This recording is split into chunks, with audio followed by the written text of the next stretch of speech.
Hello, and welcome to another episode of Into the Pit, where we talk about the Pit Season 2. It is episode 6. We have crossed the noon hour, and we haven't had the big events that we saw in season 1, but that doesn't mean we can't have these deep emotional moments. And there's a lot that happened in this episode. There were a lot of character pieces and things were moving. We learned a little bit more about Santos' personal life. We have generative AI come up again. Dr. Rabi and Dr. Al Hashimi are still clashing about their view of patients.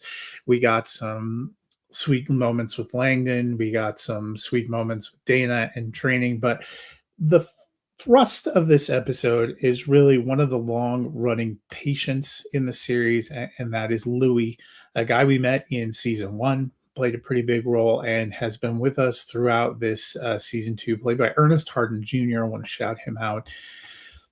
We ended last week with Louis crashing.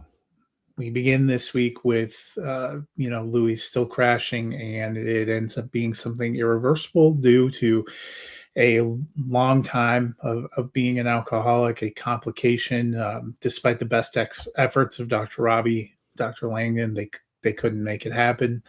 And that was a very tough moment, that opens the series, but it continued to be something profound throughout the episode. We saw the impact on Whitaker, Jaren Howell's character, who had treated him.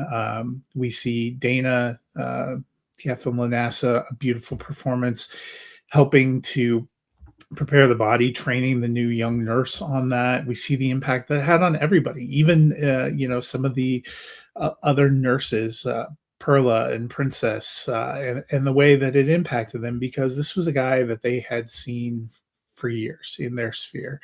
A generally really nice guy. But then it really comes together at the end in just a beautiful moment of celebration for the character. And it allowed Dr. Rabi to give a little insight into his life that was one of those touching emotional moments that this show does so well. This episode directed by Noah Wiley. So, a lot of things happen, but it was the Louis of it all that really allowed the performers and the show to shine. And I thought it was really special.